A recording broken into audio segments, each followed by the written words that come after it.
First of all I told you, देखो copy पे देखो फाउंडर ऑफ स्टैटिस्टिक्स कौन है, देखो एक बार, और विलियम पैटी, ठीक है। फादर ऑफ स्टैटिस्टिक्स कौन है? Good, Karl Pearson. And father of Indian statistics PC Mahalanobis.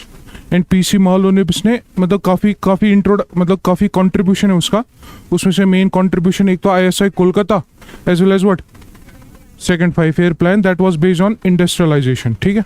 उसके बाद I told you about statistics in plural sense and statistics in singular sense. देखो ये लास्ट में रिवाइज करिए, अभी स्टार्ट में रिवाइज कराता हूँ। देखो स्टैटिस्टिक्स इन प्लूरल सेंस मतलब numerical data, but numerical data plus some features, some criteria. First aggregate होना चाहिए, सेकेंड होल यूनिट का डेटा होना चाहिए। That unit can be small like Karanagar, that unit can be big like India, like world, ठीक है। उसके बाद I also told you that data should relate to some enquiry, that data should relate to some phenomena, ठीक है। Inquiry like birth rate in India, inquiry like death rate in India, inquiry like population growth rate in India, ठीक है। Then I told you, देखो अगर तुम्हें कोई बोलेगा ना व्हाट इज स्टैटिस्टिक्स, तुम सिंपली उसको बोल सकते हो statistics in singular sense. Data को कलेक्ट करना, डेटा को फिर ऑर्गेनाइज करना, फिर डेटा को ऑर्गेनाइज करके प्रेजेंट करना, प्रेजेंट करने के बाद उसका एनालिसिस करना एंड फाइनली इंटरप्रिटेशन करना, ठीक है। देखो अब इससे पहले फीचर्स पढ़ने से पहले देखो स्टैटिस्टिक्स बहुत ही वास्ट सब्जेक्ट है, ठीक है। मैं थोड़ा कल ये रिवाइज कराता हूँ बिकॉज काफ़ी ज़्यादा नए बच्चे हैं। स्टैटिस्टिक्स काफ़ी ज़्यादा वास्ट सब्जेक्ट है, वास्ट सब्जेक्ट के कारण स्टैटिस्टिक्स की एक यूनिक डेफिनेशन नहीं है। डिफरेंट स्टैटिस्टिशियंस ने स्टैटिस्टिक्स को डिफरेंट तरीके से डिफाइन किया है। अब हमने क्या किया, हमने स्टैटिस्टिक्स को सिंगुलर सेंस में भी डिवाइड किया और उनकी डेफिनेशन को सिंगुलर सेंस में डिवाइड किया as well as what plural sense. In plural sense, statistics means numerical data, but that data should relate to aggregates. That data should relate to average. I also told you yesterday, average का मतलब है mean, mode, median. उसकी examples भी दी थी. And that data should not relate to an individual unit. जैसे for example I told you a cow has 4 legs. Even तो ये data है बट इसकी कोई स्टैटिस्टिकल मीनिंग नहीं है इसका, समझे। उसके बाद I told you what is statistics in singular sense. Statistics in singular sense means information या knowledge of statistical tools.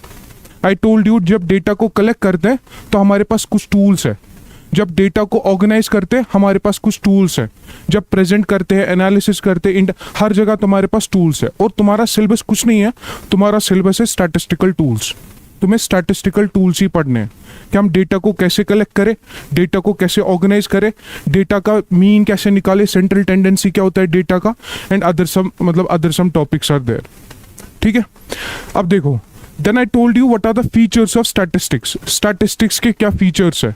First I told you aggregate of facts. उसमें मैंने आपको ये बताया था कि एक न्यूमेरिकल फिगर का कोई स्टैटिस्टिकल मीनिंग नहीं है, ठीक है। जैसे आई हैव 2 brothers या आई हैव 3 sisters, अच्छा का मतलब सीधी सी बात है ना, अगर डेटा लिखा होगा तो उसका तो कुछ मीनिंग होना चाहिए ना। कुछ समझ में आ रहा है ना मैं क्या कह रहा हूँ।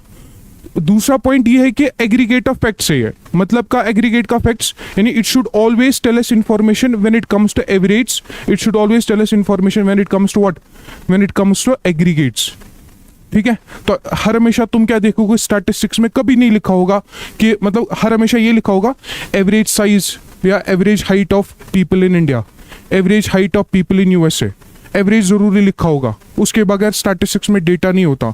एंड कभी कभार जैसे हम पढ़ते हैं ना मीन मोड मीडियन, कभी कभार स्टैटिस्टिक्स का यही मतलब होता है कॉमन पार्लेंस में एंड कॉमन लैंग्वेज में, मीन मोड मीडियन को ही स्टैटिस्टिक्स कहते हैं, ठीक है। कोई अब पहला पॉइंट देखो क्या लिखवाया था मैंने, पढ़ो जरा। A single number does not constitute statistics. No conclusion can be drawn from it.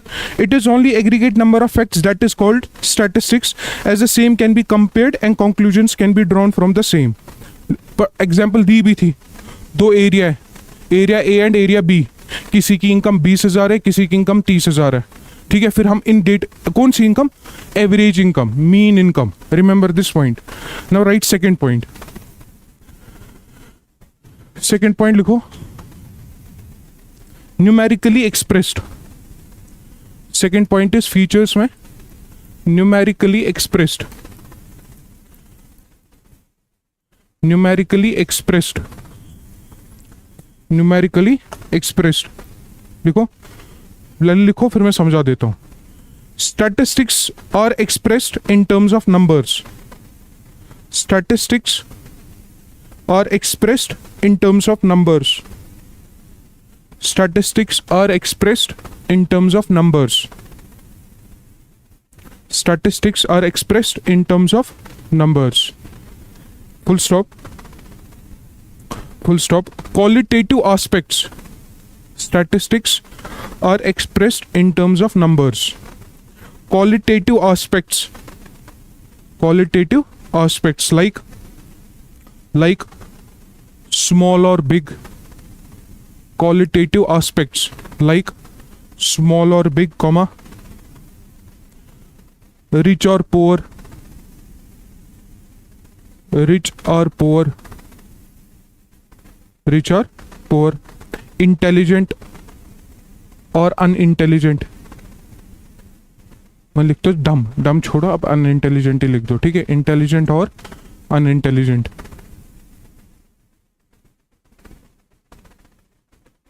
or not statistics, or not statistics, or not statistics। देखो इसका क्या मतलब है। फर्स्ट ऑफ ऑल अगर मैं तुम्हें बोलूं कि फॉर एग्जाम्पल, हाँ मतलब एक बेसिक एग्जाम्पल लेते हैं, कश्मीर से क्या क्या एक्सपोर्ट होता है, बस ये तो यूज होता है यार, बे, सैफरन बे, हैंडीक्राफ्ट्स बे, वॉलनट्स वगैरह और हैंडीक्राफ्ट्स बे, बेशक है। अच्छा ये जितने भी JNK से एक्सपोर्ट्स होता है, अगर मैं तुम्हें बोलूं कि JNK का जो पोटेंशियल है वो काफ़ी बहुत ही ज़्यादा है, मतलब ऐसा को वरियर ज़्यादा यहाँ से एक्सपोर्ट कर सकते हैं, बट जितना हम एट द मोमेंट प्रेजेंट कर, मतलब जितना एट द मोमेंट हम एक्सपोर्ट कर रहे हैं वो काफ़ी कम है, ठीक है। अब पॉइंट ये कि JNK से कैसे एक्सपोर्ट्स बढ़ाओगे, JNK से कैसे एक्सपोर्ट बढ़ाओगे, क्योंकि पोटेंशियल हमारा ज़्यादा है, मान के चलते पोटेंशियल है हमारा 1 लाख करोड़ का when it comes to exports, but at the moment we are only exporting, suppose hypothetical example 50,000 crore, ठीक है। डोंट यू थिंक मैंने ये जो प्रॉब्लम थी पहले मैंने इसको न्यूमेरिकली एक्सप्रेस किया, मैं क्या कह रहा हूँ, पोटेंशियल कितना है JNK का 1 लाख करोड़, अब यहाँ से कितना एक्सपोर्ट हो रहा है 50,000, this is nothing, this is statistics. Statistics में qualitative aspects, qualitative variables like small big rich poor, इसका कोई मतलब नहीं है जब तक कि तुम उस एक्सप्रेशन को न्यूमेरिकली एक्सप्रेस नहीं करोगे। अगर मैं ये बोलूं कि मेरी हाइट 6 फीट 3 इंच है और इसकी हाइट 5 फीट है, इसकी रेलिवेंस है, यही स्टैटिस्टिक्स है। बट अगर मैं ये बोलूं बुशुस थोद, मैं बड़ा हूं हाइट में, ये छोटा है हाइट में, इसका कोई मतलब नहीं है स्टैटिस्टिक्स में, बिकॉज स्टैटिस्टिक्स में कोई भी प्रॉब्लम हो, कोई भी इशू हो, उसको किस में एक्सप्रेस करते हैं, न्यूमेरिकली एक्सप्रेस करता है। और आइडिया समझ, पढ़ो जरा पॉइंट को, क्या लिखा,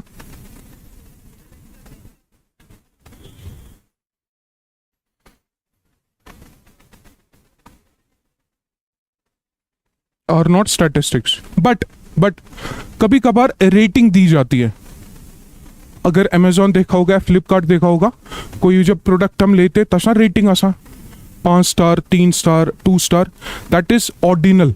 लिखो कहीं पे, ordinal means ranking, ordinal means ranking, ordinal means ranking, ordinal means ranking. इसमें क्यों आया है, ordinal means ranking,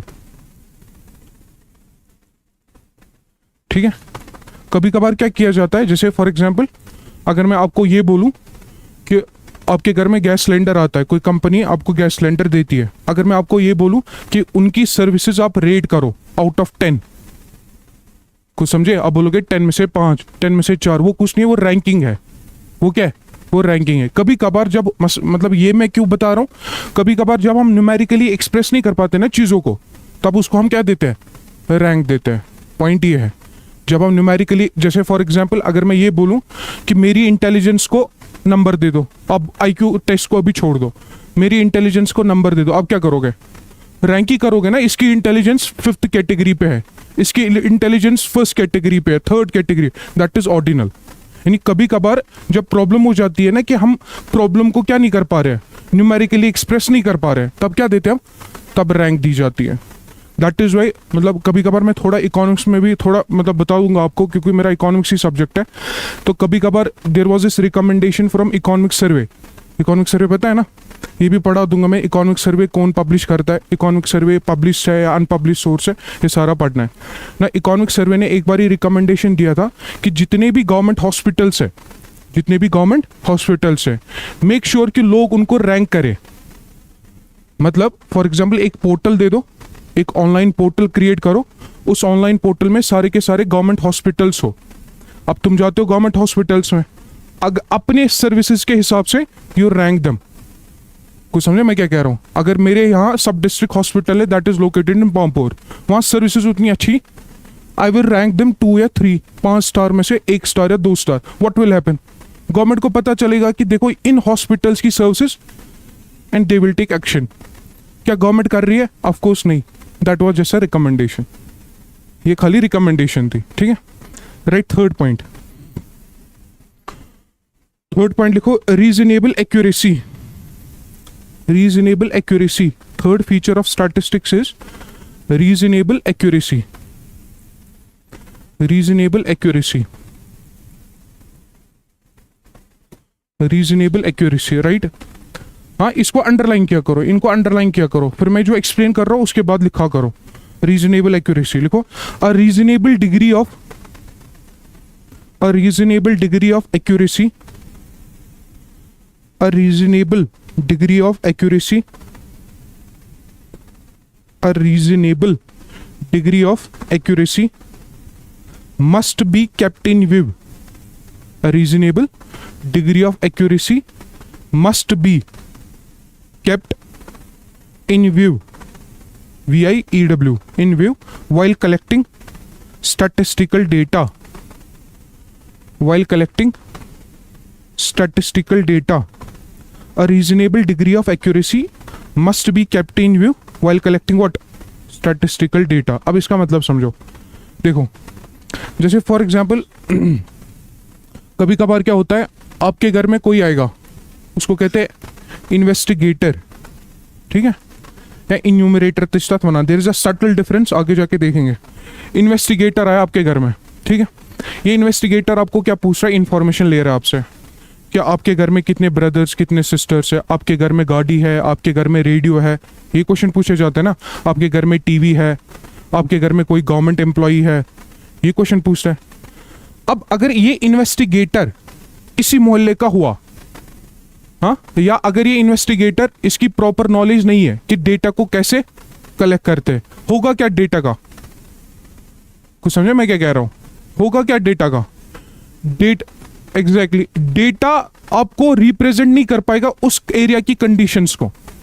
that is why it is said कि जो भी बंदा डेटा को कलेक्ट करेगा, जो भी बंदा डेटा को प्रेजेंट करेगा, ऑर्गेनाइज करेगा, वो बंदा क्या होना चाहिए? दैट बंदा मतलब that person must be knowledgeable when it comes to statistics, ताकि वो उस एरिया की इंफॉर्मेशन को प्रॉपरली कलेक्ट करे।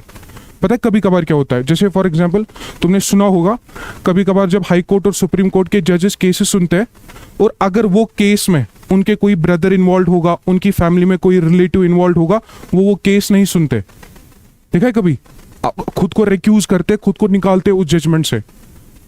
ईश्वर तरह समझ गए कि मैं ये कह रहा हूं कि जैसे फॉर एग्जाम्पल मेरे को कोई केस सुनना था, मैं जज हूं सुप्रीम कोर्ट का, अब कोई केस आया मेरे पास जिसमें मेरी फैमिली के इंटरेस्ट इन्वॉल्व है, ऐसा केस है जो मेरे ब्रदर उस बिजनेस में इन्वॉल्व है, तो ये मेरी रिस्पॉन्सिबिलिटी है कि मैं क्या करूं, मैं उससे निकलूं, मैं उससे वो केस ना सुनूं। क्यों? क्योंकि मेरे में बायसनेस होगी।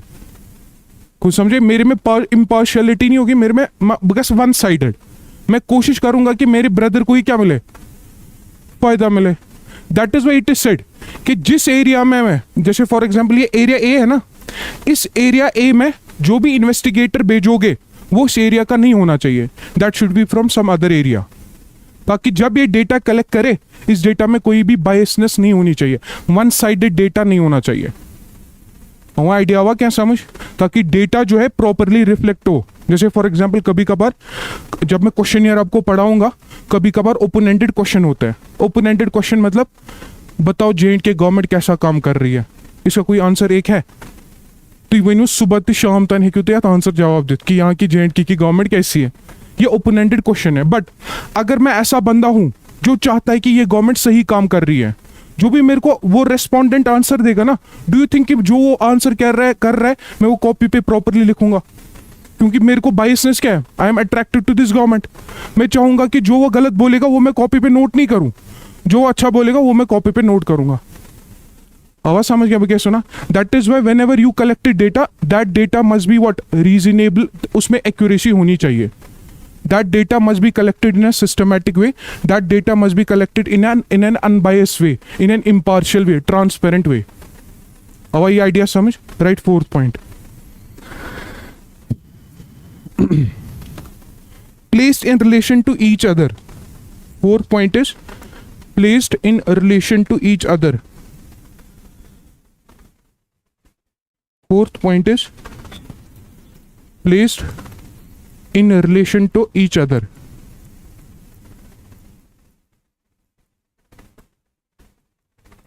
Placed in relation to each other. Write down this point. Such numericals alone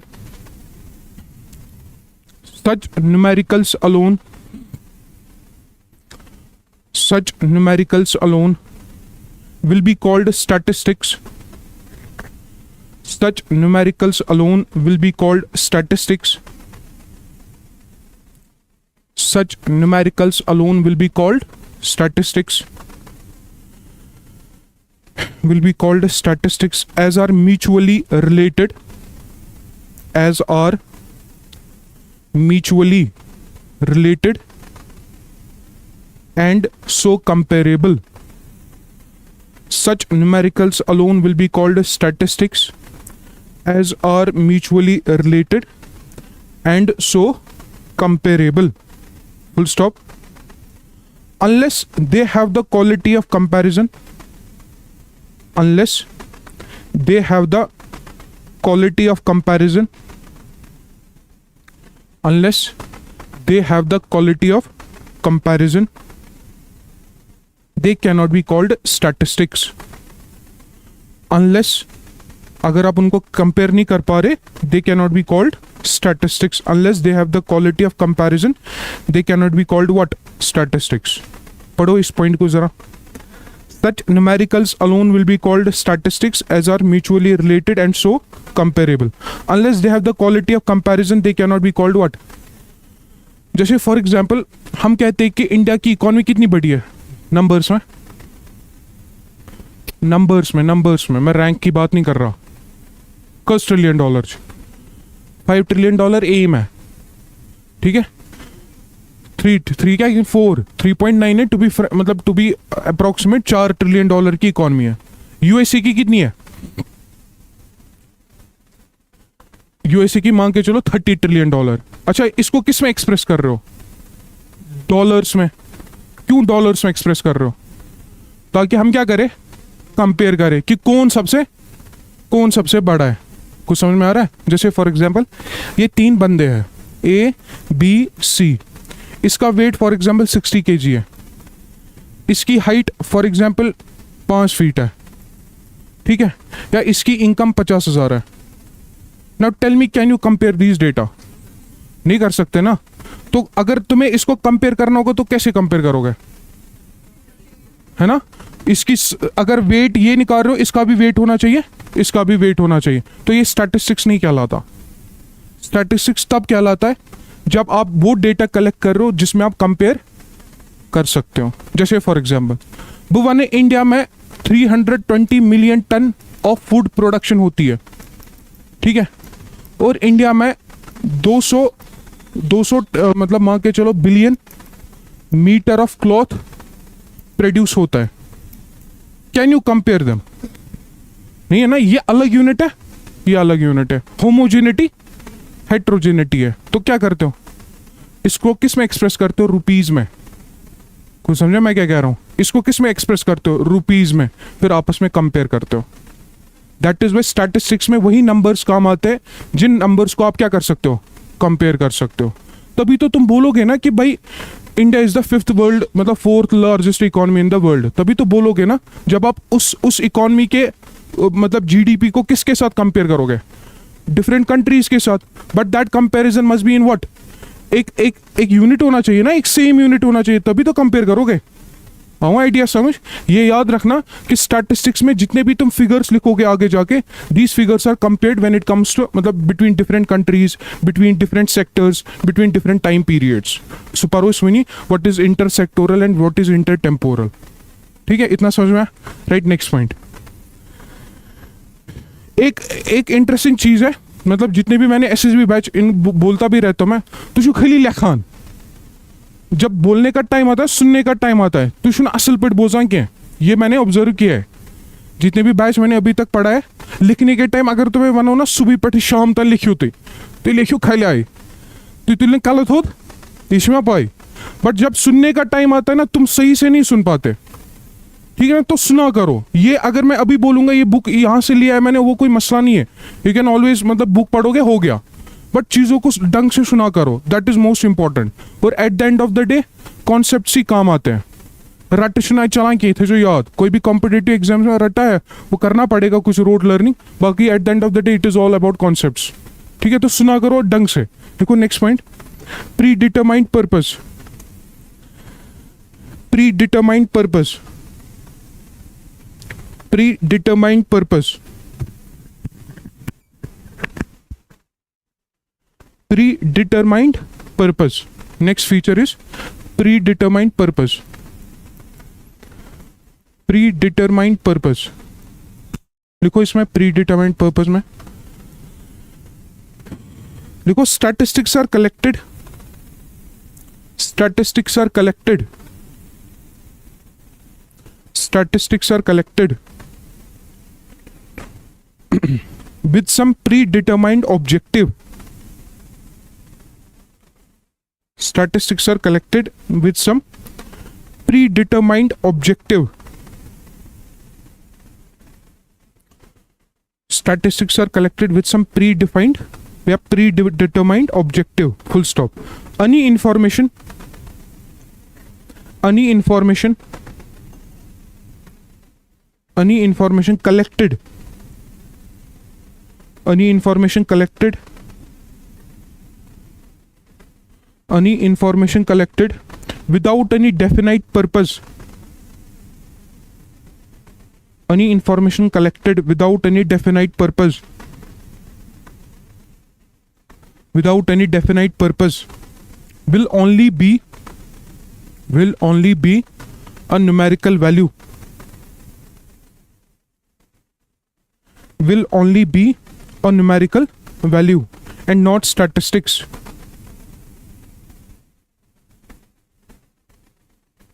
क्या लिखा? Statistics are collected with some predetermined objective. Any information collected without any definite purpose will only be a numerical value and not statistics. जैसे for example J&K में कितने लोग रहते हैं rural areas में?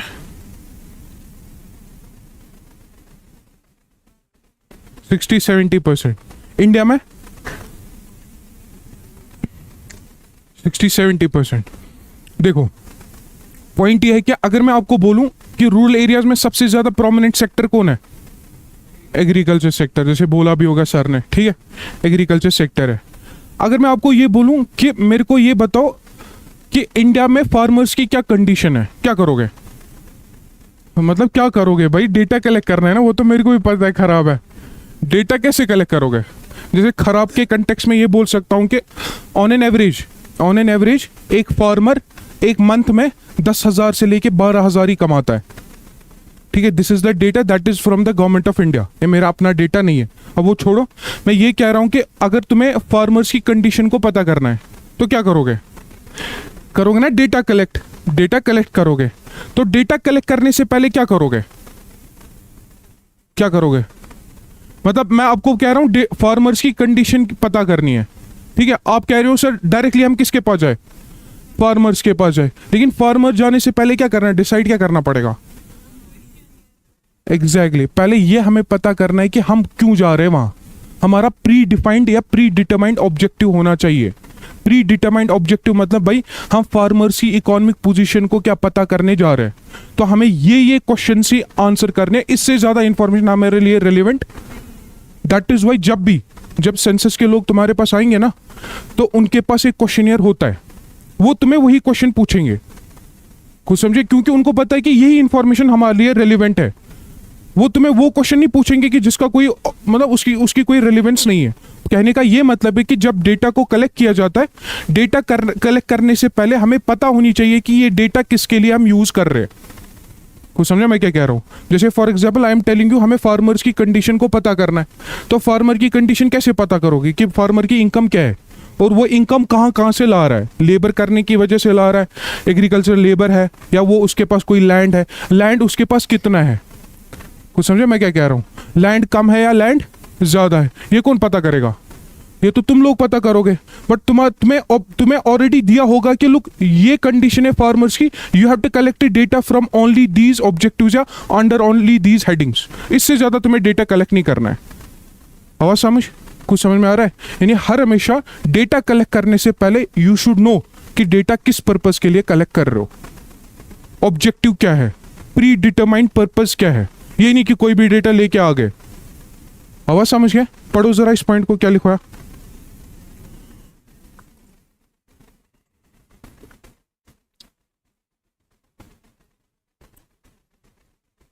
ठीक है, now right next, enumerated or estimated, enumerated or estimated, enumerated or estimated, enumerated or estimated, enumerated or estimated, enumerated or estimated। लिखो इसको, मैं समझा दूंगा। स्टैटिस्टिक्स में बी कलेक्टेड या डेटा में बी कलेक्टेड, देखो data may be collected, data may be collected by enumeration, by enumeration, data may be collected by enumeration, और the same be estimated, और the same be estimated. Statistics या data may be collected by enumeration or the same be estimated. Full stop. Full stop. If the field of investigation, if the field of investigation, if the field of investigation is vast, if the field of investigation is vast, the procedure of estimation, the procedure of estimation, the procedure of estimation may be helpful, the procedure of estimation may be helpful, the procedure of estimation may be helpful, full stop, as against, as against, as against, as against it, as against it, comma, if the field of investigation is limited, as against it, as against it, if the field of investigation is limited, if the field of investigation is limited, the enumeration method is helpful, the enumeration method is helpful, the enumeration method is helpful, the enumeration method is helpful। देखा? अब देखो board की ओर देखो, थोड़ा मैं मतलब कुछ मतलब डेफिनेशंस बता रहा हूँ, तो जस्ट लिसन टू देम, मैं लिखवा दूंगा बाद में, ठीक है। आई told you for example this is population, now you know what is population, जिसमें सारे के सारे यूनिट्स हो, या दूसरा नाम इसका क्या है, गुड, जिसमें सारे के सारे यूनिट्स हो, उसको कंबाइन करके स्टैटिस्टिक्स में या तो पॉपुलेशन कहते हैं या तो यूनिवर्स कहते हैं। अब यूनिवर्स को पढ़ना काफी ज्यादा डिफिकल्ट है क्योंकि तुम्हारे पास उतने ज्यादा रिसोर्सेस, बट अगर पॉपुलेशन छोटी हुई तो फिर तो पढ़ सकते हो। पॉपुलेशन छोटी मतलब उसमें उतने ज्यादा यूनिट्स मतलब जिसमें सारे के सारे यूनिट्स होंगे ना, उसको कहते हैं पॉपुलेशन। इसमें 10 लाख भी यूनिट्स हो सकते हैं, 10 भी हो सकते हैं, सबको कहते हैं पॉपुलेशन या यूनिवर्स। ठीक है, अब देखो, अगर तुमने पॉपुलेशन या यूनिवर्स का मीन निकाला या मोड निकाला या मीडियन निकाला, ठीक है, अब किसका निकाल रहे हो? पॉपुलेशन का, सब यूनिट्स का, जो कि इम्प्रैक्टिकल है, बट एज्यूम कर रहे हो तुम निकाल रहे हो। ठीक है, अगर इसका तुम मोड निकाल रहे हो, मीन निकाल रहे हो या मीडियन निकाल रहे हो, यानी इसके एग्रीगेट्स निकाल रहे हो, these are called parameters. These are called as what? Parameters. इनको पैरामीटर्स कहते हैं, मीन, मोड एंड मीडियन को। तो तुम अगर सुनोगे कभी कभार population parameter, now you know what is population parameter. Population का या तो मीन निकाल रहे हो, या तो मोड निकाल रहे हो, या तो मीडियन निकाल रहे हो। किसका? लेकिन पॉपुलेशन का। बट पॉपुलेशन को पढ़ना काफी ज्यादा डिफिकल्ट है, तभी तुम इससे क्या ले रहे हो? एक सैंपल ले रहे हो। अब अगर सैंपल से ही तुम क्या कर रहे हो? सैंपल से ही मीन फिर से निकाल रहे हो, मोड फिर से निकाल रहे हो, मीडियन फिर से निकाल रहे हो, these are sometimes called statistics. मैं समझ भी क्या उताम क्या उसको बताया ना, कभी कभार मीन और मोड और मीडियन को ही स्टैटिस्टिक्स कहता है। डिफरेंस समझ में आई? पॉपुलेशन है, सपोज फिर से समझा रहा हूं कल की एग्जांपल, ये एप्पल कार्ड्स है, इसमें 10,000 एप्पल कार्ड्स है। ठीक है, अब इन 10,000 एप्पल कार्ड्स का मीन निकाल रहे हो, मोड निकाल रहे हो, मीडियन निकाल रहे हो, उसको कहते हैं पैरामीटर। बट इसमें से 10,000 पढ़ना हमारे लिए इम्पॉसिबल है, तो इसमें से तुमने फॉर एग्जाम्पल 1000 ही कार्ड पढ़े ना सैंपल, उसका अगर क्या निकाल रहे हो अब? मीन, मोड, मीडियन, उसको क्या कहते हैं? स्टैटिस्टिक्स। आवाज समझ गया? अब देखो, अब अगर पॉपुलेशन बहुत बड़ी है, पॉपुलेशन क्या है? बहुत बड़ी है, पॉपुलेशन को पढ़ना फीजिबल नहीं है। पॉपुलेशन में इतने ज्यादा यूनिट्स है कि तुम हर किसी यूनिट को नहीं पढ़ सकते। ठीक है, तो तुम क्या करोगे? इसमें से सैंपल ले लोगे, यू नो इट, ये आइडिया तुम्हें पता है। ठीक है, बट अगर पॉपुलेशन छोटी हुई, पॉपुलेशन में उतने ज्यादा यूनिट्स, तुम्हें लगता है भाई पॉपुलेशन ही सैंपल है, हमें कोई मतलब कोई इशू नहीं है, कि अगर हमें सारा पढ़े तो कोई मसला नहीं है, इसमें 20 यूनिट है, 30 यूनिट है। ठीक है, उसको कहते हैं इन्यूमरेशन। इन्यूमरेशन का मतलब होता है जब हर किसी यूनिट को तुम पढ़ोगे, कुछ समझे? एस्टिमेशन का होता है गेसवर्क। गेसवर्क मतलब उससे सैंपल निकालो और उसकी पढ़ाई कर रहे हो। तो इन्यूमरेशन मेथड कब यूज होता है? इन्यूमरेशन मेथड तब यूज होता है जब पॉपुलेशन छोटी होगी और उस पॉपुलेशन में तुम हर किसी यूनिट को पढ़ रहे हो, उसको कहते हैं इन्यूमरेशन। उसमें कोई गेसवर्क नहीं है। बट अगर पॉपुलेशन ही क्या है? बहुत बड़ी है, हर किसी यूनिट को पढ़ नहीं पाओगे, उससे क्या ले रहे हो? सैंपल। सैंपल की स्टडी कर रहे हो, उसको कहते हैं एस्टिमेशन। और फिर जो सैंपल रिजल्ट देगा उससे फिर गेस वर्क कर रहे हो कि भाई पॉपुलेशन सही होगी या गलत होगी। दिमाग को कल्पेट आओ ना ही समझ। इन्यूमरेशन मतलब हर किसी यूनिट को पढ़ना, और हर किसी यूनिट को तभी पढ़ सकते हो जब पॉपुलेशन क्या होगी? छोटी होगी। एस्टिमेशन को तब किया जाता है जब आपके पास बहुत बड़ी पॉपुलेशन है और उसको पढ़ नहीं सकते, उससे क्या निकाल रहे हो? एक सैंपल निकाल रहे हो, और फिर उसी से आप गेस वर्क कर रहे हो। सुना तो बूझा माजे या मैं बस ये लगभग लक्ष खंड लोग पीएम मतलब प्राइम मिनिस्टर के या किसी की रैली में 1 लाख लोग हैं, वो थोड़ी वो गिनता है। वो क्या करता है? एस्टिमेशन है, गेस वर्क लगाओ, अच्छा एजुकेटेड गेस, मेरे को लगता है 1 लाख लोग होंगे। आओ समझ गया? समझ में? वो इन्यूमरेशन में हर किसी यूनिट को पढ़ते हैं। एस्टिमेशन में क्या होता है? गेस वर्क होता है। एस्टिमेशन में सैंपल निकाला जाता है, सैंपल से जो रिजल्ट आएगा उससे गेस किया जाता है कि ये कार्ड सही होगा कि नहीं। समझ में? ये पता है कब कहाँ यूज होता है? कहते ऐसे किसा यूज ला भाई ना बताओ, ये एस्टिमेशन और इन्यूमरेशन कहाँ यूज होता है? ये इंडस्ट्रीज में यूज होता है। मैं समझाता हूं, देखो जैसे फॉर एग्जाम्पल ये इंडस्ट्री है, इंडस्ट्री मोहन छोड़ो, इंडस्ट्री ब्रॉडर टर्म है। एक फर्म है, ये फर्म क्या बना रही है? ये स्मार्टफोन्स बना रही है। ठीक है, ये दिन में 1 लाख स्मार्टफोन्स बना रहे हैं।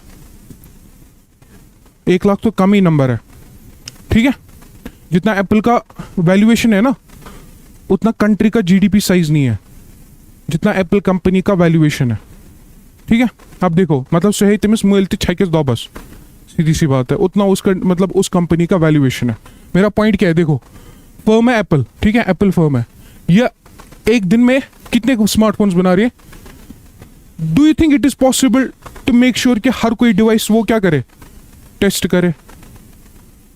क्या पॉसिबल है? अब रोबोटिक्स के यूज से तो कर सकते हैं, वैसे तो ह्यूमनली तो ये पॉसिबल नहीं है।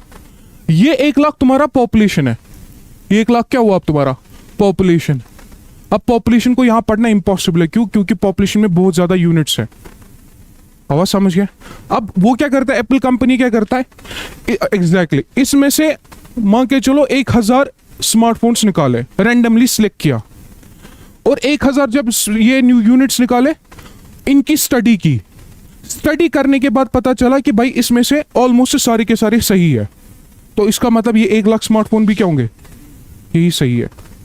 यानी इससे हम क्या कर रहे हैं, सैंपल से जो स्टडी कर रहे हैं, फिर ये गेस लगा रहे हैं कि भाई ये सारा का सारा सही होगा। बट अगर ऐसी कोई कंपनी है जैसे लावा है, ठीक है, वो फॉर एग्जाम्पल मान के चलो दिन में कितने यूनिट बना रहे हैं, 1000। अब 1000 तो तुम कर सकते हो ना दिन में, मतलब चेक कर, तो ह्यूमनली पॉसिबल है। वो आइडिया समझ, यानी अगर पॉपुलेशन में बहुत ज्यादा यूनिट्स होंगे तो हमारे लिए पॉसिबल नहीं है, प्रैक्टिकल नहीं है सारा का सारे यूनिट्स को समझना पढ़ना। तो it is better to do what, estimation. अगर पॉपुलेशन छोटी है देन डू व्हाट, इन्यूमरेशन। वो आइडिया समझ, ये हर हमेशा यूज होता है, ये कॉन्सेप्ट यूज होता है। जैसे तुम कोई भी फैक्ट्री ले लो, उसमें यही कॉन्सेप्ट चलता है। बोल्ट, मतलब बोल्ट वो नट वगैरह शासा, उसमें यही चलता है। ठीक है, नेक्स्ट पॉइंट लिखो।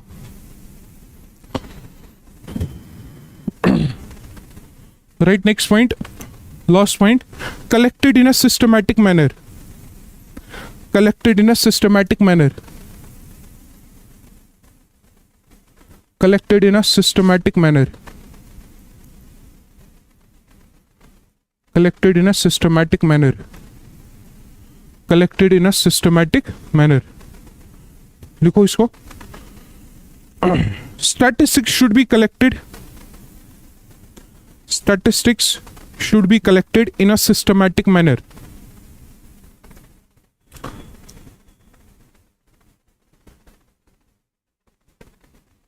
Statistics should be collected in a systematic manner. Statistics should be collected in a systematic manner. Full stop. Before collecting them, before collecting them, before collecting them, a plan must be prepared. Before collecting them, a plan must be prepared.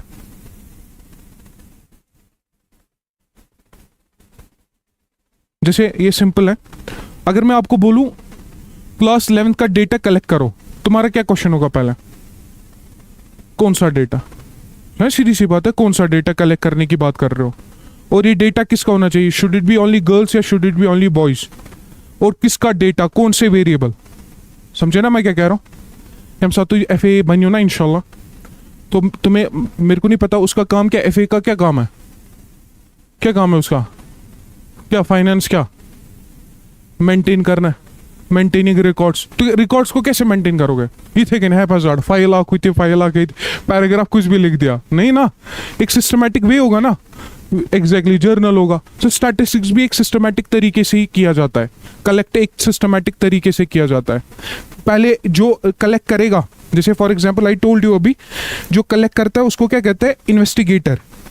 जो information इसको देता है उसको कहते हैं respondent, इसको क्या कहते हैं, रेस्पोंडेंट। तो जो भी इन्वेस्टिगेटर होगा that should be skillful. That is why it is said कि स्टैटिस्टिक्स वही बंदा कलेक्ट कर सकता है जिसको स्टैटिस्टिक्स की इंफॉर्मेशन होगी। कोई भी बंदा नुथु गहरा जाके क्या नहीं कर सकता, डेटा को कलेक्ट नहीं कर सकता। अब वो समझ, 2 मिनट का ब्रीदर ले लो और ये पढ़ो पहले सारे के सारे पॉइंट्स पढ़ो।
कितने घंटे का पेपर होता है एफए का? 2 घंटे का। तो 2 घंटे का कॉन्सेंट्रेशन रखो तुझे 1 घंटा खत्म कसा तुझे असा मूद में थे एक ही घंटे में।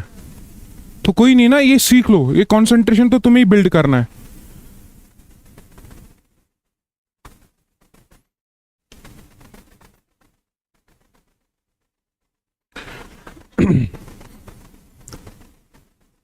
ठीक है ना, राइट? 1 मिनट का ये ले लो, थोड़ा सांस ले लो, लंबी लंबी सांसें ले लो, फिर टॉपिक एक बताता हूँ वो पढ़ते फिर।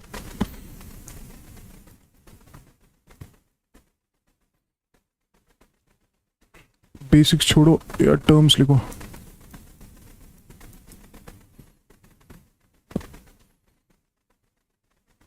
कुछ टर्म्स है वो पढ़ते हैं, ठीक है?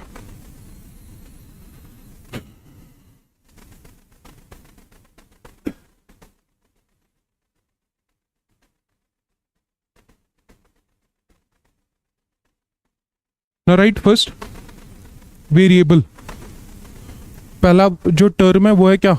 Variable, right? First variable, what is univariate, bivariate, multivariate, वो पढ़ते हैं। कुछ टर्म्स हैं। First one is variable. देखो एट्रीब्यूट, एट्रीब्यूट या कैरेक्टरिस्टिक, एट्रीब्यूट एक characteristic, characteristic under study, under study, attribute a characteristic under study. देखो एग्जाम्पल, एग्जाम्पल इनकम हुआ, एक्सपेंडिचर हुआ, ठीक है, इन्वेस्टमेंट हुआ, पॉपुलेशन हुआ, ये सारा का सारा वेरिएबल है। इन एक एक करके सारे के सारे वेरिएबल है, इन्हीं को वेरिएबल कहते हैं। Population chart variable, income chart variable, क्योंकि अपनी इसकी वैल्यूज डिफरेंट आती है, सीधी सी बात है। That's why it varies from one data point two another data point. अगर तुम्हें याद होगा ना, yesterday I also told you, अगर तुम्हें याद होगा कि जिन लोगों की इनकम क्या होगी, कम, वो काफी कम होते हैं, ठीक है? और जिन लोगों की इनकम क्या होगी, ज्यादा, वो भी क्या होते हैं, वो भी कम होते हैं। और जिनकी इनकम एवरेज होती है वो सबसे ज्यादा होती है। अच्छा ना, एक्चुअल में स्टैटिस्टिक्स में इसको कहते हैं नॉर्मल कर्व, पढ़ेंगे धीरे धीरे करके, ठीक है? तो वेरिएबल मतलब कोई जिसका वैल्यू, वो तो मैथ्स में जिसका वैल्यू चेंज होता रहता है। वेरिएबल मतलब किस किस चीज को पढ़ रहे हो, इनकम को पढ़ रहे हो, पॉपुलेशन को पढ़ रहे हो, आप किस चीज, शू साइज को पढ़ रहे हो, कोई भी वेरिएबल बन सकता है, ठीक है?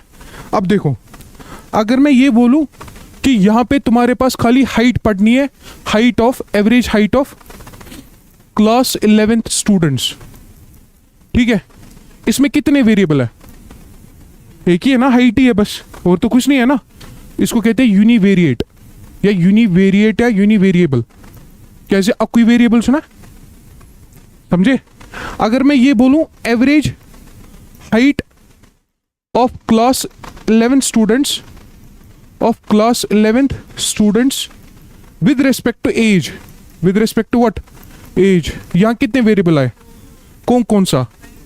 हाइट एंड एज, या बना बाईवेरिएट। इसको क्या कहते हैं? बाईवेरिएट।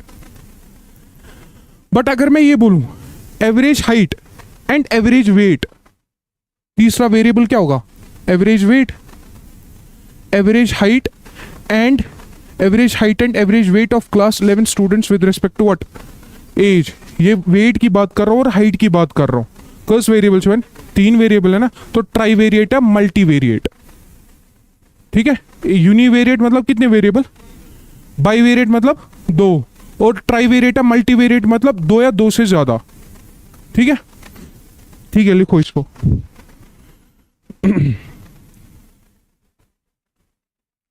लिखो इसमें univariate data, univariate data, univariate data, univariate data, data sets, data sets, data sets that involves, इसको डिफाइन करो, data sets that involves only one variable, that involves only one variable, data sets that involves only one variable, example average height of class 11 students, example average height of class 11th students, average height of class 11th students. Good. Now write bivariate,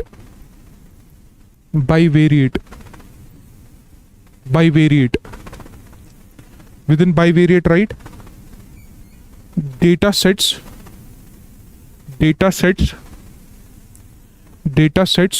that involves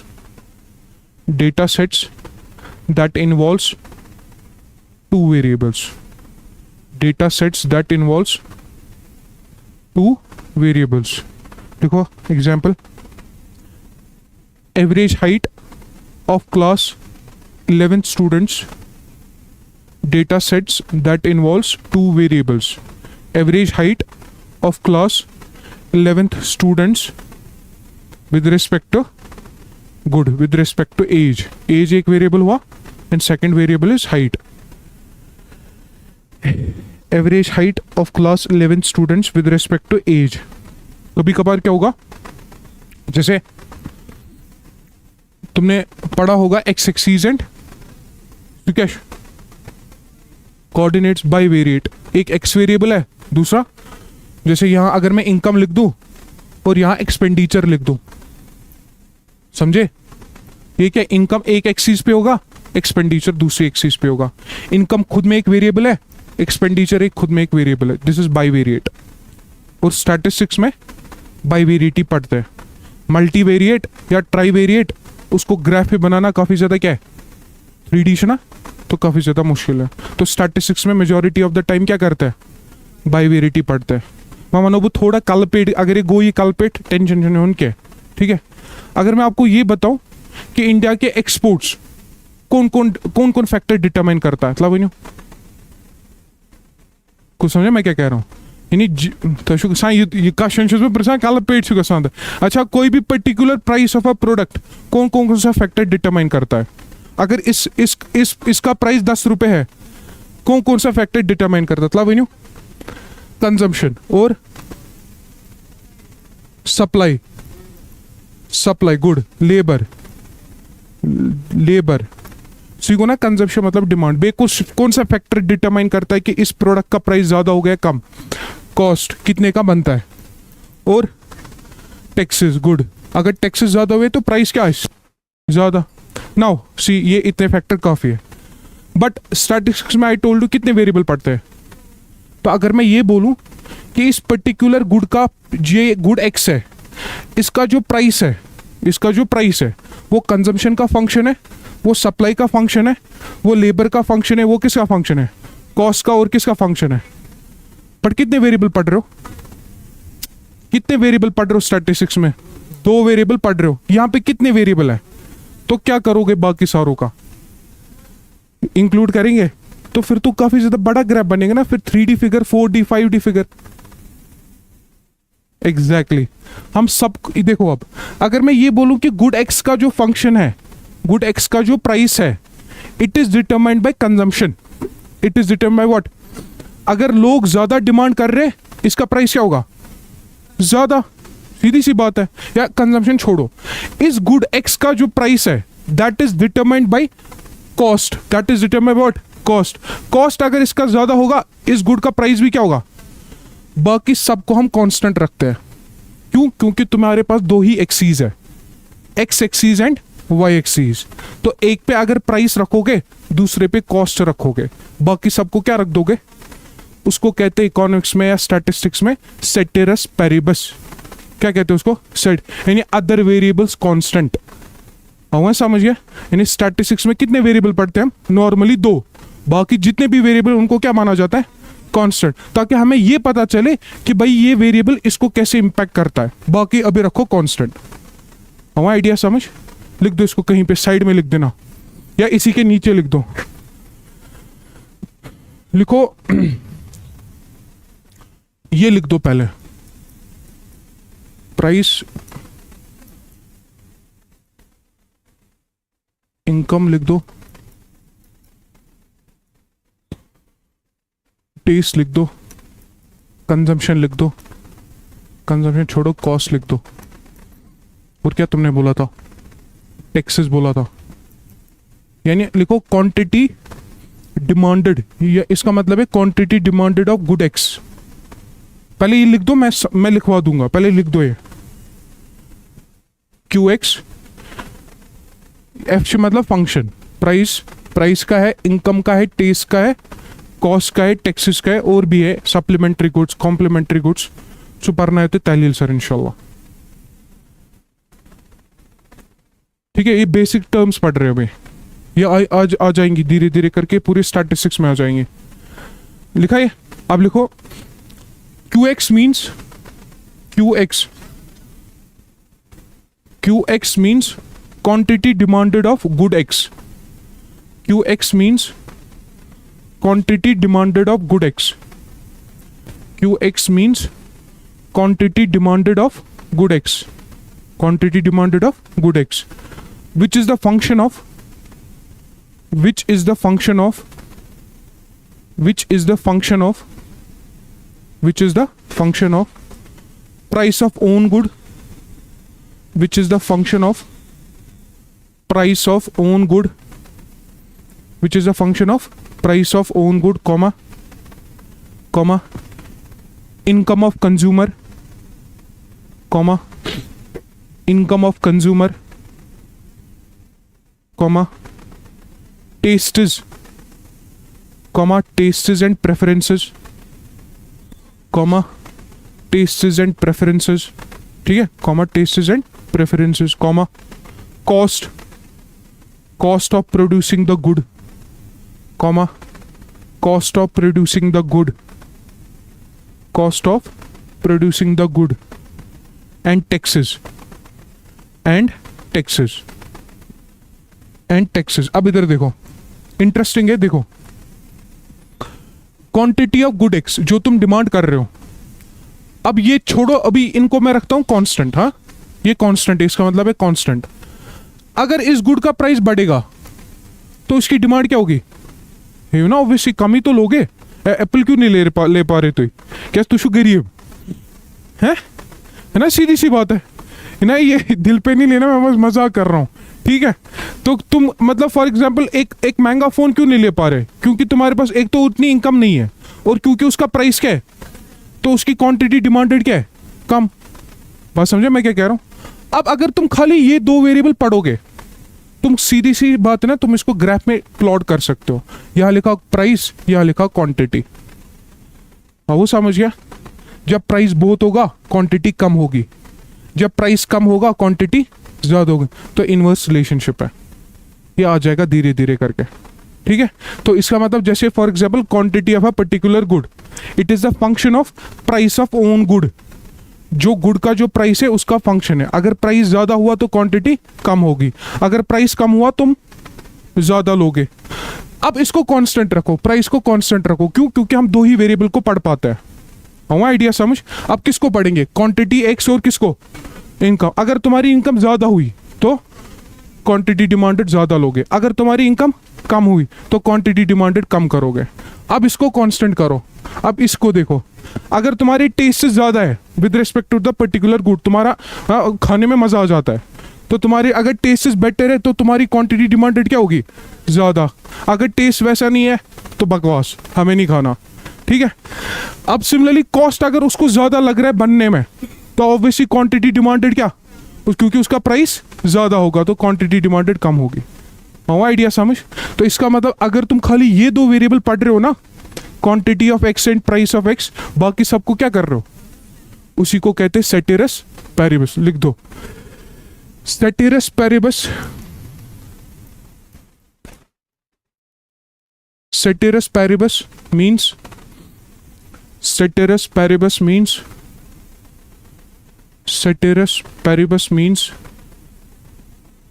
ceteris paribus means other things या other factors being constant. Ceteris paribus means other factors being constant. Other factors being constant. Other factors being constant. Other factors being constant. Now write multivariate. हाँ हाँ हाँ data को interpret करने के लिए. हाँ exactly ये लिमिटेशन में हम लिखेंगे. ऑब्वियस ही बात है ना, ये हम एट द मोमेंट कितने वेरिएबल पढ़ रहे हैं, बाकी सबको क्या कर पा रहे हो, कांस्टेंट. तो क्यों कांस्टेंट रख रहे हो?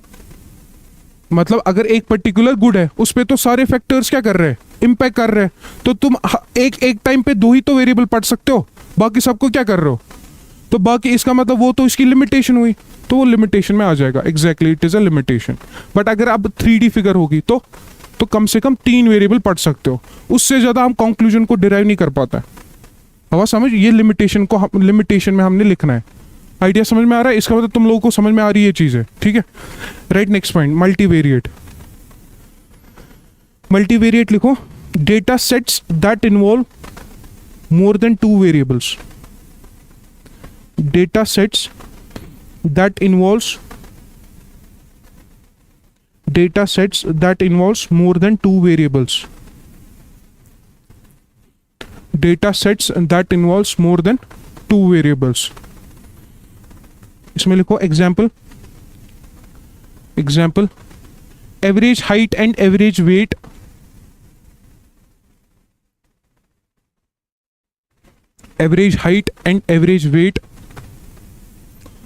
Average height and average weight of class 11 students. Average height and average weight of class 11th students with respect to age. Good. With respect to age. ठीक है ना. राइट. पॉपुलेशन और यूनिवर्स, इसकी भी डेफिनेशन लिखो. पॉपुलेशन और universe. Population और universe. Population और यूनिवर्स. राइट. पॉपुलेशन और यूनिवर्स का क्या मतलब है? It refers to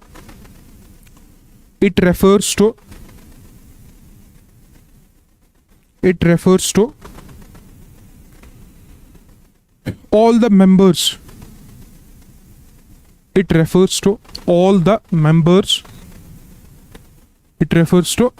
the members. Or all the units. Or all the units of a particular group.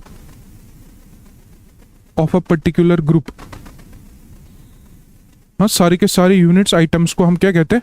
Population. It is also sometimes referred as, लिख दो, also known as universe. छोड़ो, also known as universe. Also known as universe. Example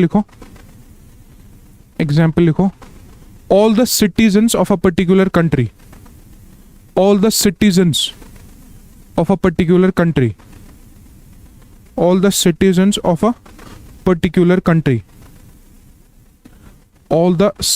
of a particular country.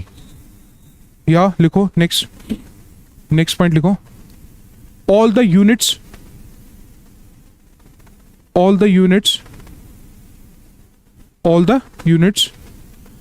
in a या of a variable लिख दो. All the units of a variable. अब ये variable कोई भी हो सकता है. ठीक है, सबको मिला के क्या कहता है? पॉपुलेशन है, यूनिवर्स. ठीक है. अब राइट पैरामीटर.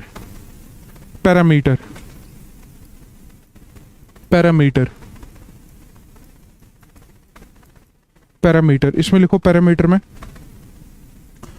लिखो, it refers to the characteristics. It refers to the characteristics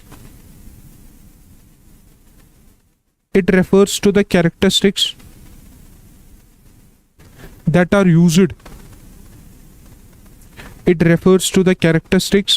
used.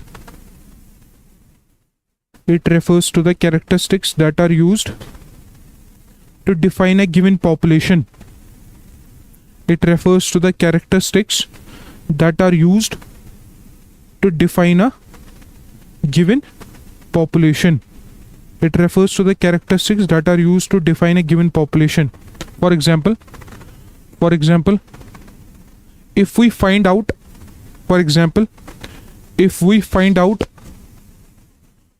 mean, mode and median.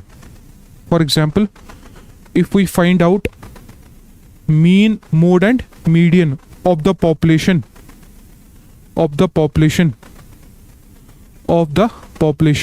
it is called parameter of the population, comma, it is called what? Parameter.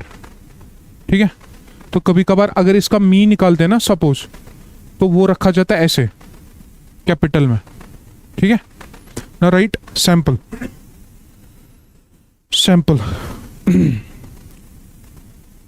it refers to sample में लिखो it refers to a set of observations या it refers to a set of units. It refers to a set of units, good, drawn from a population. It refers to a set of units drawn from a population.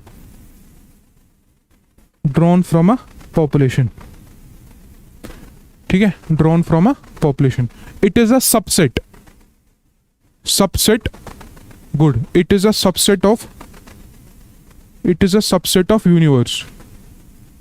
It is a subset of universe. Subset मतलब इसका हिस्सा है, subset. ठीक है, it is a subset of universe.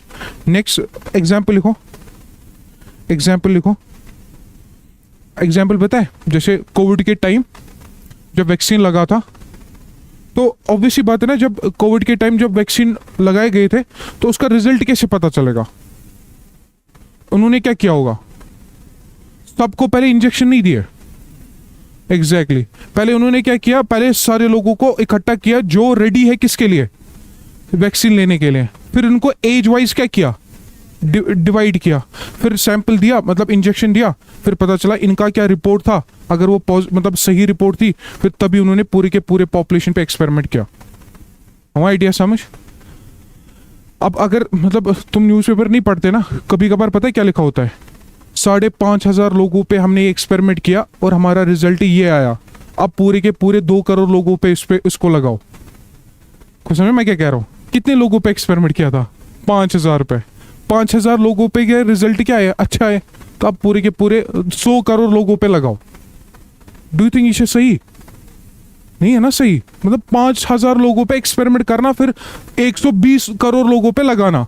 This is also limitation of statistics. ठीक है सुना. Sample क्या है? काफी कम है, तो सैंपल क्या लेना चाहिए? फिर बोलेगी मेडिकल कंपनी, भाई हमारे पास तो पैसे ही नहीं है, क्या हम क्या करें? पूरे के पूरे मतलब काफी बड़ा सैंपल ले ले. अच्छु ये तीपों से इमनी पेट करो एक्सपेरिमेंट राटुंचु दावाते ठीक ही नहीं थे पैके होते. ठीक है, ऐसे ब्लेम भी करते हैं ये मेडिकल कंपनीज. कभी दिखाऊंगा मैं, अगर मैं दिखाऊंगा जो कोविड के टाइम जब एक्सपेरिमेंट हुए थे ना, तो नीचे लिखा था छोटे छोटे अक्षरों में कि भाई हमने खाली 5,000 लोगों पे इसको क्या किया है? एक्सपेरिमेंट किया है. ठीक है, लिखो. इसके बाद लिखो एग्जाम्पल.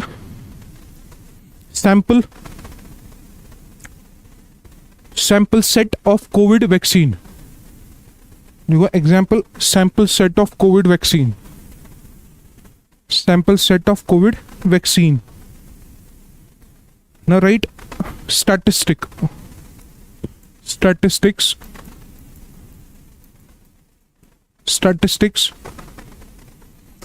लिखो if mean, mode and median.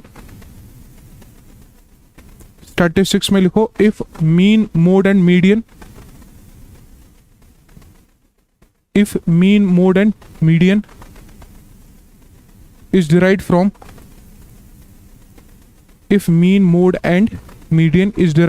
a sample,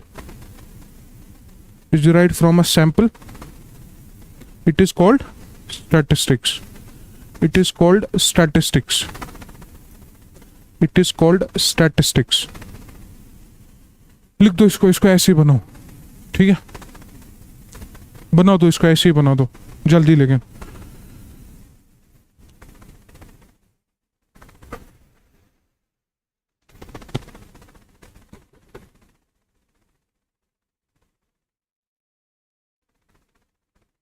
ये स्मॉल एक्स है, स्मॉल लेटर में है।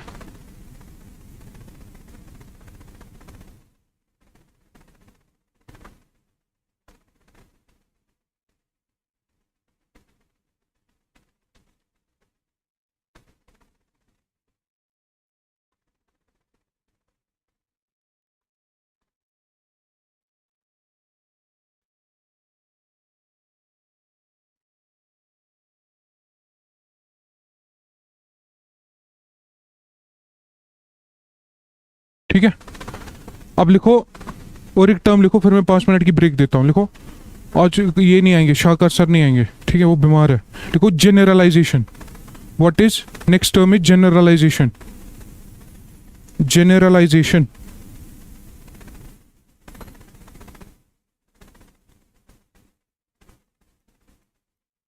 ये आपको मैंने बता दिया है, बस लिखो पहले जेनरलाइजेशन।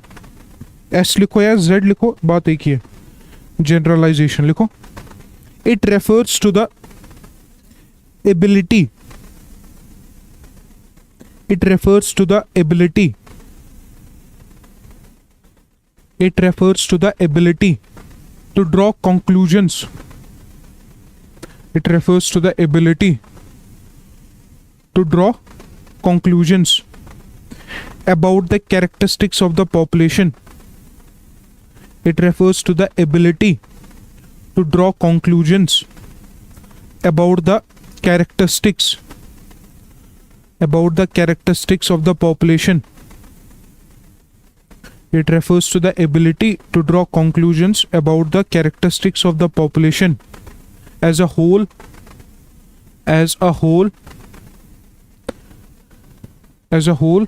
based on the results of the sample, based on the results of the sample, based on the results of the sample, based on the results of the sample. समझ में आया? सैंपल से जितने भी रिजल्ट आएंगे उससे फिर गेस करते हैं कि पॉपुलेशन में पॉपुलेशन सही होगी या गलत, उसके यूनिट सही होंगे या गलत होंगे। That is called a generalization. गैसा गैस करो, देखो क्या लिखवाया, पढ़ो जरा।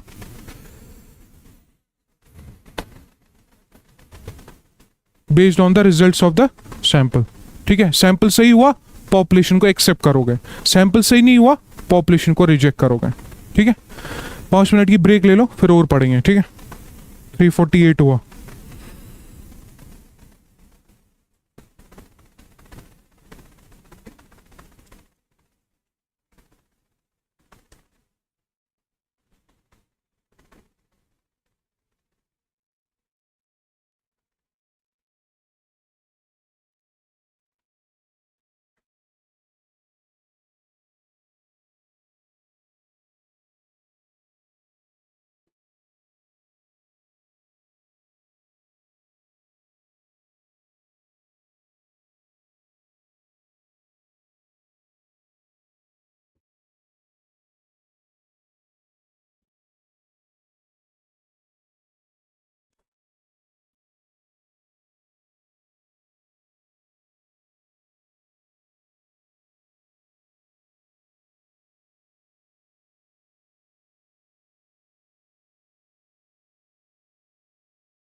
नेक्स्ट हेडिंग दे दो, importance of statistics.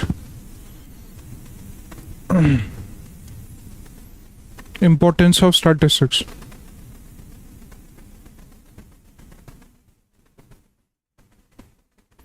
Importance of statistics. Importance of statistics. Right, first point, quantitative expression of economic problem. Importance of statistics लिख दिया। इसको डिफाइन करने के लिए पहला point, quantitative expression of economic problem. Quantitative expression of economic problem. Quantitative expression of economic problem. अच्छा, कौन कौन सी इकोनॉमिक प्रॉब्लम है जो इंडिया फेस कर रहा है? अनएम्प्लॉयमेंट पे है, पॉवर्टी, गुड। कौन सी पॉवर्टी? पहले पॉवर्टी कौन सी, एब्सोल्यूट, रिलेटिव? कोई नहीं, मैं पॉवर्टी लिखता हूं। उसको कहते हैं मल्टी डायमेंशनल पॉवर्टी। अगर आगे मतलब सर पढ़ा नहीं है मल्टी डायमेंशनल पॉवर्टी इंडेक्स। और बताओ क्या? Inflation. Inflation I should zero ऑस्टिकेशन, ब्लैक इन्फ्लेशन, गुड पोल्यूशन। और मैं इकोनॉमिक प्रॉब्लम की बात कर रहा था, वहां लिखो तो के थे, चलो क्वेश्चन बे और मेंटल हेल्थ इश्यूज। और बताओ क्या क्या इश्यूज, क्या क्या फेस कर रही है इकोनॉमी? चलो ठीक है, यही सारे इश्यूज है। अच्छा, अनएम्प्लॉयमेंट का डेटा कुछ पता है? अच्छा, सीधी सी बात है ना, जब तक इन प्रॉब्लम्स का तुम्हारे पास क्या नहीं होगा, डेटा नहीं होगा, सोल्यूशन छोड़ो, जब तक डेटा नहीं होगा तब तक तुम सोल्यूशन नहीं निकाल सकते, है ना? सीधी सी बात है। अनएम्प्लॉयमेंट बढ़ रहा है या घट रहा है, उसका जब तक डेटा नहीं होगा तब तक उसका तुम सोल्यूशन नहीं निकाल सकते। जैसे for example, according to economic survey, on an average हर साल इकोनॉमी में 2 करोड़ जॉब चाहिए। कितने जॉब्स? 2 करोड़ jobs, 20 million jobs are required, ठीक है। But on an average India is producing only around 80 lakh jobs, ठीक है। And the unemployment situation in graduates, कहते कि जितने भी ग्रेजुएट्स हर साल क्वालिफाई करते, ग्रेजुएशन खत्म से करा, 50% अनएम्प्लॉयमेंट उनमें है। यानी अगर 10 ग्रेजुएट्स ना नियरा 5 ऐसे लगा नौकरी, यानी 5 जॉब लगती है, 5 अनएम्प्लॉयड है, ठीक है। उसको कहते हैं एजुकेटेड अनएम्प्लॉयड। एजुकेटेड होके भी क्या बन रहे हो? मैम पॉइंट ये है कि कोई भी इकोनॉमिक प्रॉब्लम हो, अनटिल अनलेस तुम उसको क्वांटिटेटिवली एक्सप्रेस नहीं करोगे तब तक तुम उसका कोई सोल्यूशन नहीं निकाल सकते। वहीं पे किसकी इंपॉर्टेंस आती है? स्टैटिस्टिक्स की। समझ में आया? लिखो इसको। Consider any economic problem, consider any economic problem, consider any economic problem, consider any economic problem. कोई भी इकोनॉमिक प्रॉब्लम ले लो, जैसे comma be it the problem of unemployment, consider क्या लिखा? Any economic problem, comma be it the problem of unemployment, be it the problem of unemployment और the problem of price rise. Price rise मतलब inflation, और the problem of price rise, और the problem of price rise, और the problem of, और the problem of, और the problem of declining exports, और the problem of declining exports, और the problem of declining exports, और the problem of declining exports. Full stop. The first task जो सबसे पहले होना चाहिए, the first task is to understand, the first task is to understand the magnitude, हाँ quantity, the magnitude, the first task is to understand the magnitude, हाँ कितना unemployment कितना है, प्राइस राइज कितना हो रहा है, एक्सपोर्ट्स कितने कम हो रहे हैं। क्या लिखा? The first task of the is to understand the magnitude through its THROUGH वाला, through its quantitative expression. Through its quantitative expression. Through its quantitative expression. Through its quantitative expression. पहला तो ये है, ठीक है, quantitative expression of economic problem. Right, second importance. Second लिखो intersectoral and intertemporal comparison. Second लिखो intersectoral and intertemporal comparison. Intersectoral and intertemporal comparison.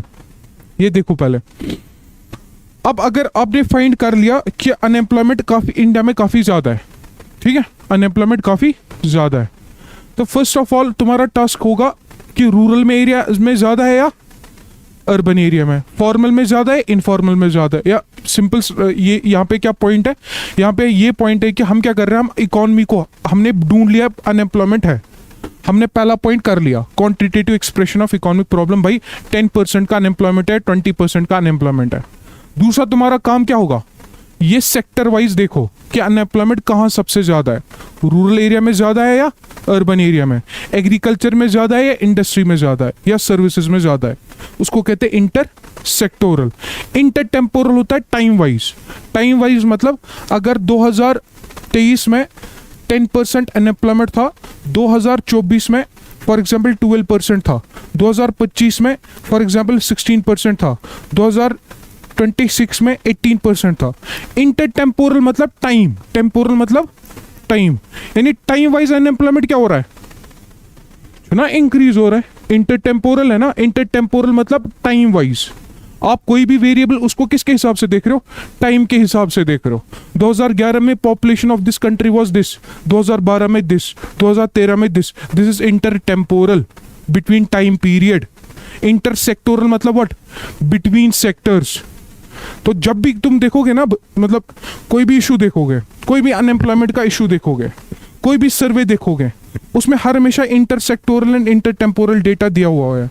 मतलब तुम्हें सच तुमने पढ़ा भी होगा, बट एक्चुअल में उसको इंटरसेक्टोरल एंड इंटरटेम्पोरल कहते हैं। जैसे अनएम्प्लॉयमेंट है इंडिया में, या अनएम्प्लॉयमेंट सबसे ज्यादा रूरल एरिया में as compare to what, urban area, that is nothing, that is intersectoral. अब for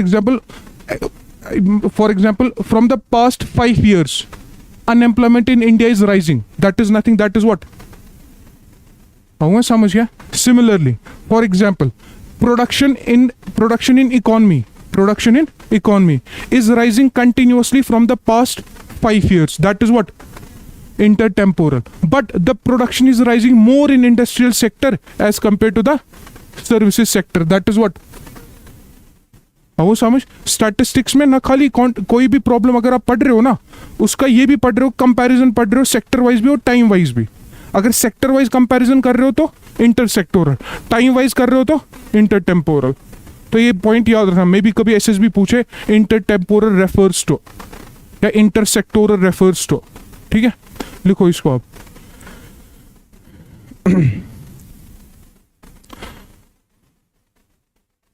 Intersectoral comparisons mean intersectoral comparisons mean intersectoral comparisons mean intersectoral comparisons mean comparisons across different sectors of the economy. Intersectoral comparisons mean comparisons across different sectors of the economy. Comparisons across different sectors of the economy.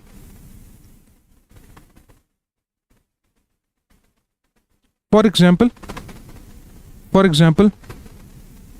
we would like to know, for example, we would like to know, for example, we would like to know the unemployment. For example, we would like to know the unemployment in rural and urban areas. We would like to know the unemployment in rural and urban areas. Next point. Intertemporal comparison means intertemporal comparison means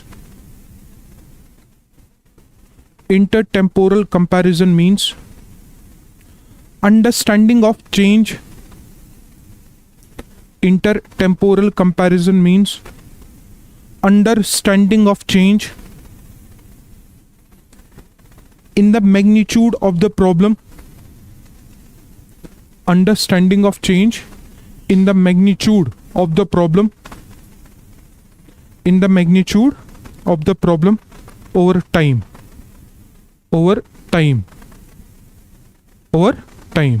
ठीक है, अब इधर देखो, ऐसे भी समझ सकते हो, जैसे इन्फ्लेशन है, ठीक है, इन्फ्लेशन रूरल एरिया में ज्यादा है या अर्बन एरिया में? क्या किया तुमने, इकोनॉमी को सेक्टर में डिवाइड किया, रूरल सेक्टर अर्बन से, इंटरसेक्टोरल। या इन्फ्लेशन प्राइमरी गुड्स में ज्यादा है या एग्रीकल्चर गुड्स में ज्यादा है या इंडस्ट्रियल गुड्स में ज्यादा है? यहां पर भी क्या कर दिया, सेक्टर्स कर दिए, अच्छा ना, इंटरसेक्टोरल। बट इन्फ्लेशन 2011 से बढ़ रहा है। इन्फ्लेशन 2011 में इतना था, 2012 में इतना था, 2013 में इतना था, विद टाइम क्या कर रहे हो, वेरिएबल को एक्सप्रेस कर रहे हो, उसको कहते हैं इंटरटेम्पोरल।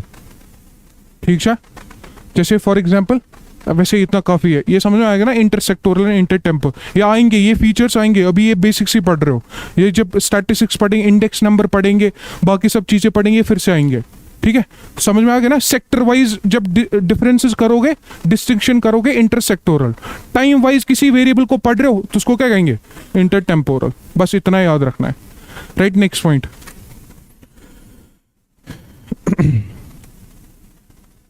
नेक्स्ट पॉइंट लिखो, statistics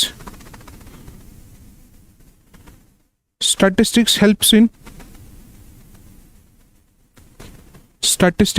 in finding out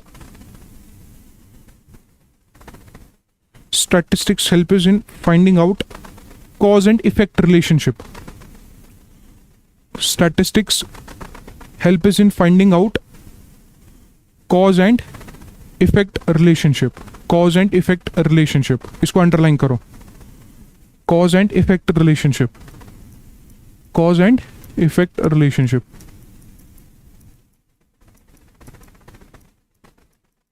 इसका क्या मतलब है, देखो, तुमने वैसे ही बता भी दिया एक बारी। देखो, फॉर एग्जाम्पल कोई पर्टिकुलर गुड है, फॉर एग्जाम्पल गुड एक्स है, इसका फॉर एग्जाम्पल 20% इंक्रीज हुआ प्राइस, इसका प्राइस ₹100 था 2014 में, इसका 2025 में जो प्राइस है वो 120 है। ये कौन सा कंपैरिजन हुआ, इंटर गुड। आऊंगा समझ। अब मेरे को ये बताओ, अगर 2014 में इसका प्राइस 100 था, 2025 में इसका प्राइस क्या हुआ, 120, 20% का चेंज आया, 20% का इंक्रीज आया। ना tell me what are the reasons, क्यों, क्या ऐसा क्या हुआ जिसकी वजह से इसका प्राइस बढ़ गया? या तो कॉस्ट, इस गुड को प्रोड्यूस करने का जो कॉस्ट होगा वो क्या हो गया होगा, बढ़ गया होगा, और maybe demand, labour cost, C cost में डिमांड बढ़ रही है, डिमांड बढ़ रही है, और हाँ टैक्सेस बढ़ रहे हैं, जिसकी वजह से इसका प्राइस क्या हुआ, बढ़ रहा। अब देखो, इसका ये जो प्राइस इंक्रीज हुआ है ना, ये इफेक्ट है। प्राइस जो इंक्रीज हुआ वो क्या है, इसका कॉज क्या है, इसका कॉज ये फैक्टर्स है। समझ रहे हो ना मैं क्या कह रहा हूं, ये कॉज है, ये कॉज है जिसकी वजह से तुम्हें देखने को क्या मिलता है, ये इफेक्ट देखने को मिलता है कि प्राइस बढ़ रहे हैं। तो स्टैटिस्टिक्स में जब भी हम पढ़ते हैं ना चीजों को, स्टैटिस्टिक्स में एक्चुअल में ये कोशिश करते हैं कि एक फैक्टर को, कौन कौन से फैक्टर्स, एक वेरिएबल को कितने फैक्टर्स इफेक्ट कर रहे हैं, और सबको पढ़ने की क्या कर रहे हैं, कोशिश होती है। बट वही है ना, सब वेरिएबल को क्या करना पड़ेगा, कांस्टेंट रखना पड़ेगा, और खाली दो वेरिएबल पे ही कॉन्सेंट्रेट करना पड़ेगा। That is one of the limitation of statistics. वो आइडिया समझ, जैसे फॉर एग्जाम्पल सिंपल मैं बताता हूं, अगर J&K में एक्सपोर्ट पोटेंशियल काफी ज्यादा है, 1 लाख करोड़ के करीब एक्सपोर्ट पोटेंशियल है, क्यों नहीं हो रहा, तब न्यू रीजन बताओ ना, रीजन ऐसे क्या देख रहे हो, रीजन क्या है कि यहाँ के एक्सपोर्ट पोटेंशियल नहीं है, बताओ, रिसोर्सेज को यूटिलाइज नहीं कर पा रहे, और प्रोडक्शन नहीं है यार, क्या तुझ्या बड़ी बची है, रीजन भी नहीं एक्यूरेट, गवर्नमेंट सपोर्ट नहीं है, और बताओ ट्रांसपोर्ट का इश्यू है, अनसर्टेनिटी। और बताओ, ठीक है। देखो आप, ये तुमने जो फैक्टर्स बताए, ये फैक्टर्स क्या है? ये फैक्टर्स कॉज है। किसका कॉज है? यहां एक्सपोर्ट्स कम होने का। बात समझे? जैसे फॉर एग्जांपल ये वन गवर्नमेंट सपोर्ट। अब स्टैटिस्टिक्स में पता है क्या होता है? Government support and exports from J&K, these will be studied. कि गवर्नमेंट सपोर्ट कम होने की वजह से एक्सपोर्ट कम है। अगर हम गवर्नमेंट सपोर्ट बढ़ाएंगे, कितने एक्सपोर्ट्स बढ़ेंगे? This will be taught in statistics. एक तो ये वेरिएबल, ये दो वेरिएबल हो गए। किसी ने बोला सर, क्या बोला? ये ट्रांसपोर्ट, कि यहाँ पे एक्सपोर्ट ज्यादा नहीं हो रहे हैंडीक्राफ्ट के ओवरऑल एक्सपोर्ट्स, क्योंकि यहाँ पे ट्रांसपोर्ट फैसिलिटी होती नहीं है। समर्स में तो रहती है, विंटर्स में बंद जगह लैंडस्लाइड्स में बंद हो जाती है। तो हम क्या पढ़ेंगे अब? Exports from J&K, relationship between exports from J&K and transportation sector in J&K। ये दो वेरिएबल अब पढ़ेंगे। अब ये देखेंगे कि ट्रांसपोर्टेशन सेक्टर कम डेवलप होने की वजह से J&K में कितना कम एक्सपोर्ट हो रहा है, और अगर हम ट्रांसपोर्टेशन सेक्टर को यहां बढ़ाएंगे, एक्सपोर्ट कितना बढ़ेगा। हम ये ढूंढने की कोशिश करते हैं कि एक वेरिएबल को कितने फैक्टर्स इंपैक्ट करते हैं, और फिर हम ये पढ़ते हैं कि भाई अगर ये सारे के सारे वेरिएबल्स, सारे के सारे फैक्टर्स इस वेरिएबल को इंपैक्ट कर रहे हैं, तो हर किसी वेरिएबल को, हर किसी फैक्टर को पढ़ने की कोशिश करता है, और फिर ये कोशिश करते हैं कि हम कैसे डिफरेंट डिफरेंट फैक्टर्स को इंप्रूव कर सके। हमारा आइडिया क्या समझ? Cause and effect. क्या कॉज है कि कोई वेरिएबल कम हो रहा है? क्या कॉज है कि मतलब ये वेरिएबल इंक्रीज हो रहा है? क्या कॉज है जिसकी वजह से इस वेरिएबल में फ्लक्चुएशंस आ रही है? उसको पढ़ने की कोशिश करता है। ठीक है, write down next point. Next point लिखो, लास्ट पॉइंट है इसका, लिखो statistics. Statistics is used in statistics is used in economics, mathematics,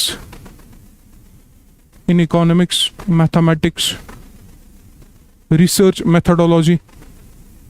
अगर कहाँ से PhD वगैरह करा, उसमें ये पढ़ते हैं। नेट अगर किसी को क्वालिफाइड होगा तो पेपर 1 में ये भी पढ़ता है, ये वहां पर भी यूज होगा। ठीक है, छोट महीनों कह पारन जाय ग जो कत याद, और मेहनत भी, हार्ड वर्क भी कभी ज़ाया नहीं होगा। Remember this point. मैं आपके सामने एक लिविंग एग्जांपल हूँ। I been continuously putting my effort from the past I guess 5 years, और अल्टीमेटली इस साल रिजल्ट आया।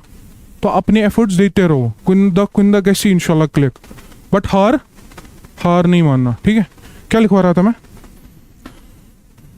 Statistics is used in economics, mathematics, research methodology and geography में भी यूज होता है। ETC, तो लिखो ETC।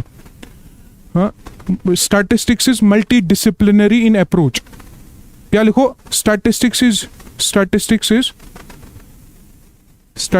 is having its impact